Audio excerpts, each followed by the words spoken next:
What's going on, golf addicts? DB here, and I'm going to give you everything you need to know, nothing you don't, about Southern Hills, the host course in Tulsa, Oklahoma for the PGA Championship coming up.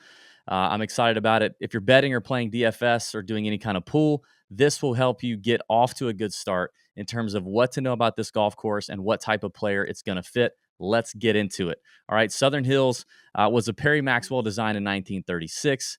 He also designed Colonial, among another course we see regularly on the PGA Tour. It's hosted 16 majors, and I believe this is the fifth time it's hosted the PGA Championship. But I don't think it's worth going back at all and looking at past performances, past, figuring out how it played in the past. There was a major renovation in 2018 and 2019 completed and led by Gil Hance. And everything that you read about it, everything, quoted from players like Tiger, who just was spotted out there playing, says that this thing is not playing anything like what it used to. Southern Hills had evolved over time, and it kind of went away from the Perry Maxwell original design. And Gil Hance came back and really made it a lot more like what Perry Maxwell envisioned, and therefore changed a lot about the golf course. But I'm really excited to tell you about it. So, just some basics. This is in Tulsa, Oklahoma. I think one of the most important things to keep in mind is wind and weather and rain and all that kind of stuff, right? So I don't think we can get too committed to a player pool early, or guys that we really like early. There's a few that are going to be good either way. Obviously, some of the top players in the world, but this is going to be weather dependent. What everyone at Southern Hills would love, what Gil Hance would love, is to see this place play firm, fast, dry conditions, have some teeth in these fairways, have some teeth around these greens. There's a lot of short grass here, and that's what everybody's going to want to see. And I think that would be the most challenging way that it could play for sure. It's going to play more difficult. It's going to favor your grinders. It's going to favor more precision off the tee and into these greens. It's going to favor more patient players. You're going to get bad breaks. You're going to get rollouts into creeks or whatever it may be if it's firm and fast. If we get rain and the course softens, it's going to favor the longer hitters even more, right? Long hitters always have an advantage, but it's going to separate the field a little bit, and I think really open it up to just the longer hitters. It's going to take a lot of bite out of the rolling hills here at Southern Hills. The green complex and runoffs is going to take a lot of bite out of those as well. They're going to play it as a par 70. It's going to play anywhere between 7,500 and 7,600 yards, which is really sounds really long, and it is. A lot of that is wrapped up into two par fives that are 620 over 620, 630 yards each if they want to tip them out. Those are obviously going to be pretty much three-shot holes for everyone. I can't imagine any player getting home in two unless they really move the tees up or there's a substantial wind helping. But that would be really hard. Those are going to be three-shot par fives. From what I can tell right now, and officially the scorecard's not been released, but it looks like there's only going to be about four par fours between that 450 and 500 yard range. So, a lot of the distance eaten up in the par fives that are going to be three-shot holes. Not that there's not other, tough par fours. There's going to be one at 500 yards or a little over 500 yards for sure. But a lot of that distance is wrapped up in those par fives. A couple of things that Gil Hance did. Okay. Before I get to that, in the comments, who's a big name that you think is going to struggle at Southern Hills? Okay. Give me a like, subscribe to the channel if you haven't already. We're going to be putting out a ton of content here on this YouTube channel for the PGA Championship. We do it every single week. If you like betting, if you like DFS, if you like gambling on golf, everything you need is here on the Tour Junkies channel. Sub to the channel so you're notified every time we go live or we have a new video. But I want to comment here, and we're going to pick a comment, and we're going to give straight cash, homie. Okay, either Venmo or PayPal. We're going to Venmo you cash. All right, we're going to pick a comment. I just want to know who's a big name player that you think is going to really struggle or suck at Southern Hills. We'll pick somebody after the tournament's over, and we'll send you some cash. Be sure and share the video too. That helps us out a lot. If you could click share, send the link to a buddy, send the link to somebody that you know would enjoy this content or is also looking to gamble or bet on the PGA Championship for some reason. Share it with them. Let them know. All right. Some of the things Gil Hance did. The greens took on a major renovation, okay? And we'll talk about that more here in just a little bit. There's a lot of bunkers renovated and repositioned. He restored 6 creeks that I guess had been covered up or had been, grown in or something. I'm not sure how they did that, but he restored 6 creeks. And I think specifically on number 10 and 18 are going to come into play off the tee, but a lot of them are going to come into play around these greens as well. And as you're hitting approach shots, they're going to make you think about where you're landing the golf ball. He added about 400 yards to obviously keep up with increased distance. He's expecting Gil Hanse himself said, "I expect driver in hand a lot more so than the longer hitters did in 2007, which I believe was the last PGA Championship played here." He believes, and he says it himself, the course is going to play much different than it did in the past. So back to what I was saying, I don't think it's really worth looking into past PGA Championships or past majors played at Southern Hills. He also said that in May in Tulsa, it tends to be a little more windy. So hopefully that's something that happens. He also restored Aronimink and Oakland Hills in 2019, I think. So just another couple courses you could look at. Gil Hanse is a world renowned architect. So the things that he does are for sure. There's some signature things that he does, but he really did a lot to bring it back to this Perry Maxwell design. I want to talk about the fairways. Let's talk fairways. All right. For a major championship, outside of Augusta National, they're pretty wide and fair. I think averaging around 40 yards in width back to a Perry Maxwell design. They're not super tight, not super narrow. He took out a bunch of trees, definitely opened up some areas around the fairways as well. If you look at flyovers of it, I know the Fried Egg did a great video on their YouTube channel. You can check that out. If you look at flyovers of it, there's trees in pockets on certain parts of the fairway, and then there's like there'll be like 4 trees scattered in if you miss. So it's not like super foresty, if that's a word, but there's definitely trees that can put you in some trouble if you miss the fairways. But he did take a lot of them out. There's a lot of movement. There's a lot of slopes, a lot of uneven lies, very similar to Augusta National. I mean, it's Southern Hills, right? There's going to be hills. You're not going to get a flat lie. This is not going to be driving range golf where you're just standing there hitting off of flat lies all the time. A lot of movement. And even with the wider fairways, one of the things that Gil said is the fairways are designed to repel the ball in certain spots of trouble if you're on the wrong side of the fairway. So, Gil believes that there are, yes, the fairways are easier to hit, but just because you hit it, if you hit it on the wrong side, it doesn't make your life any easier as you approach these greens. That's for sure. The course as a whole seems to, if you look at the layout, it does seem to favor a right to left ball flight. So I would say, off the tee, and even your stance as you're hitting, your lie and your stance as you're hitting from these, it does resemble Augusta a little bit. Augusta may be a little wider off the tee in terms of average yardage and fairway width, but definitely seems to favor the right to left ball flight. So things to think about when it comes to the fairway. Now let's talk about the rough around the golf course. The rough is Bermuda, and it's short rough, which is tough. Okay, I have a lot of Bermuda rough down here where in Georgia where I play in Augusta. A lot of it's Bermuda rough. We play a lot of Bermuda rough courses on the PGA Tour. My home course, Champions Retreat, Bermuda rough. And when it is shorter, it is more difficult. The ball tends to settle a little more. It's unpredictable. These guys are not going to know. Is it going to come out knuckly? Is it going to fly? Is it going to dive and die on me? Is it going to come out fine? It is tougher to know. So don't think just because you see, shorter rough, just because we don't see guys video and, like we've seen in the past at, US Opens or something, you see guys video and they drop a ball and it disappears, right? And everybody freaks out. Don't think that just because we don't see those and this rough looks very short, that it's easy and that guys think it's probably going to be okay to be in it. I don't think that's going to be the case. We'll obviously track some press conferences, the week of and see what some of the players are saying about the rough, but that's probably going to be the case, and that's how Gil Hanse wants it. Now let's talk about the key feature on this golf course. The most important thing about Southern Hills is your play on and around and into these greens, because that is the teeth. Obviously, wide fairways.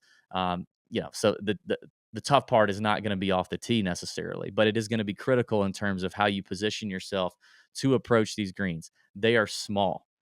They have a ton of undulation, and Gil Hanse restored a lot of that. Apparently, what had happened is over time, the edges of these greens had built up.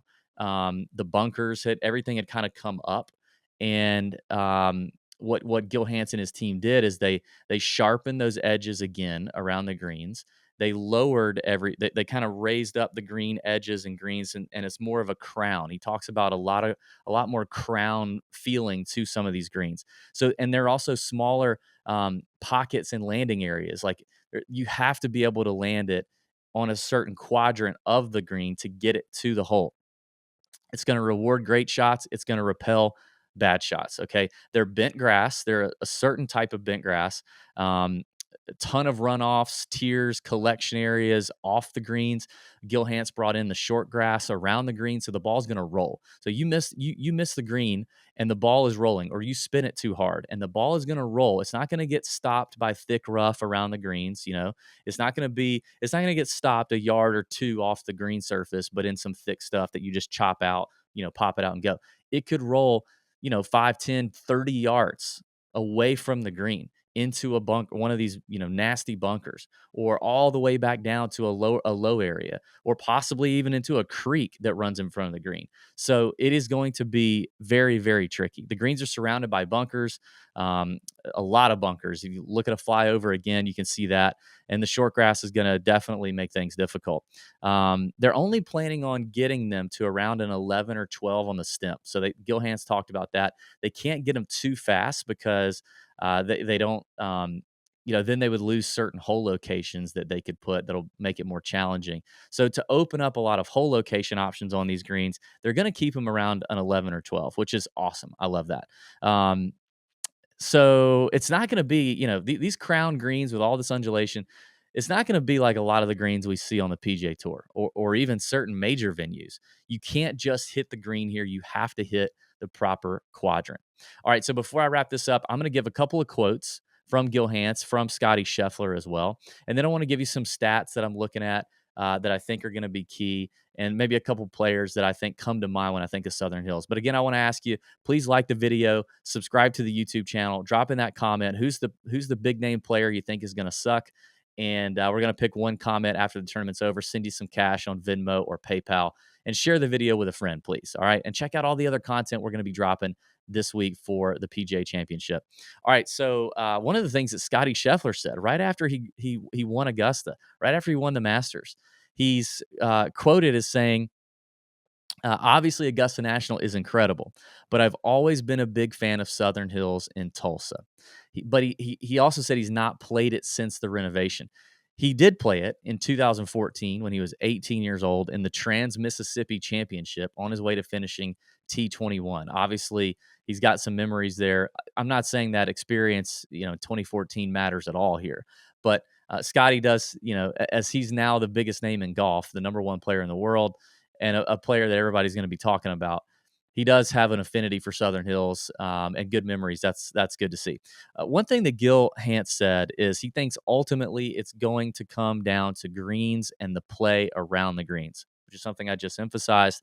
That's what he said Southern Hills is designed to do. That's how it's all going to come down, is your play on and around these greens.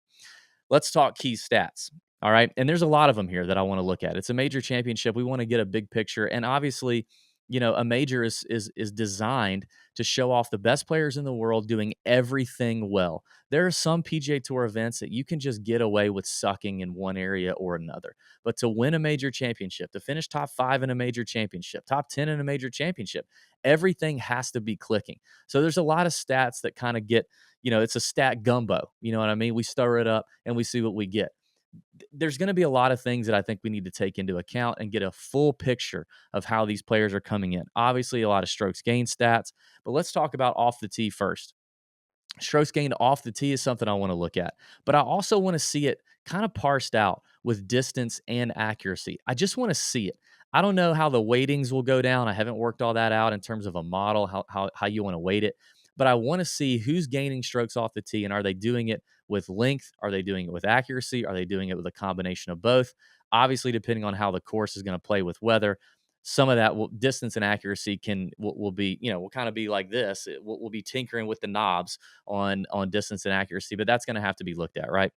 In terms of approach, a lot of things here. Strokes gained approach, recent form with strokes gained approach. How well are guys coming in hitting irons? We talk about this every year with major championships. It's very difficult to come to a major and try to find it.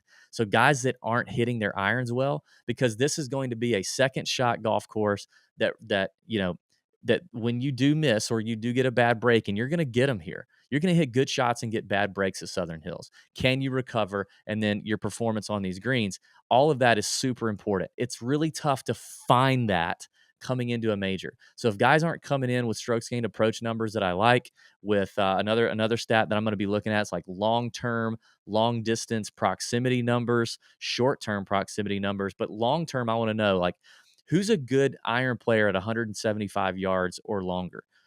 Hitting mid to long irons is going to be something everybody's probably going to be doing here. Who are those guys that check that box typically from a long-term standpoint? Obviously, I hope they're doing it well in the short term too, but I like a big sample size there to really tell us who historically is a good long iron player. In terms of approach play, iron play, that's really the numbers, right? Strokes gained approach, that kind of stuff. Uh, then it comes down to, around the green stuff. Strokes gained around the green, I want to look at. Bogey avoidance is something I want to look at. I guess on the surface, that sounds like a scoring stat, but it's also got a lot to do with getting up and down when you miss it, right? So bogey avoidance, strokes gained around the green. I do want to look at sand saves, which I normally don't look at. And it's probably not going to be weighted heavily in the model, but these guys are going to be in bunkers a good bit, and they're going to be nasty. So sand save percentage may be something to look at as well.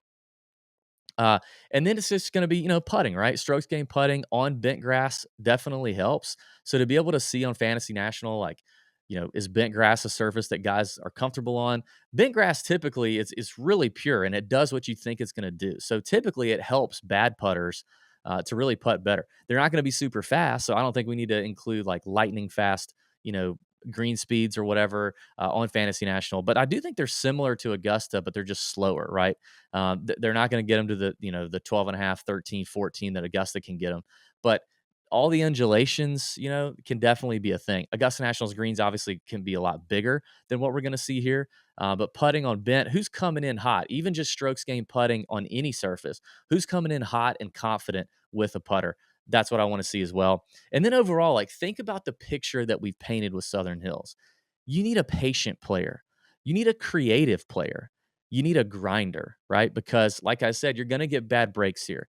You're going to get tough bounces. You're going to get runoffs that you didn't expect. You're going to get a ball sucking back on a green you didn't plan on. And now you hit a good shot that landed close to the hole, but then it ended up, 30 yards down in a low area and you're chipping up. You need guys who are going to grind it out and not pitch a fit, have a temper tantrum when something bad happens, right? That kind of mentality and somebody coming in hot, right? I think of players like Cam Smith. I think of players like Jordan Spieth and even Patrick Reed when he's on his game. If we're going to get firm and fast Southern Hills, you can be a little erratic off the tee, which Jordan, P. Reed, Cam Smith all are guilty of from time to time. But they're shot makers with their irons. They're great on approach. They're all tremendous around the greens, very creative, great hands, great touch, and they can all roll the rock, right? So that's kind of the type of player I think about if we get the Southern Hills that we all want to see. So that's it. That's all you need to know. Everything you need to know about Southern Hills. If you're betting, if you're playing DFS, if you're in a pool, whatever, hit us up if you have questions. Drop a comment if you want us to help you out with a decision on a player or a stat or an approach, whatever it is you're trying to do, and comment who you think the big name is that's going to suck. And let's have a great week. We want to see some green screens on DraftKings and bend over your bookie, people. All right. See you.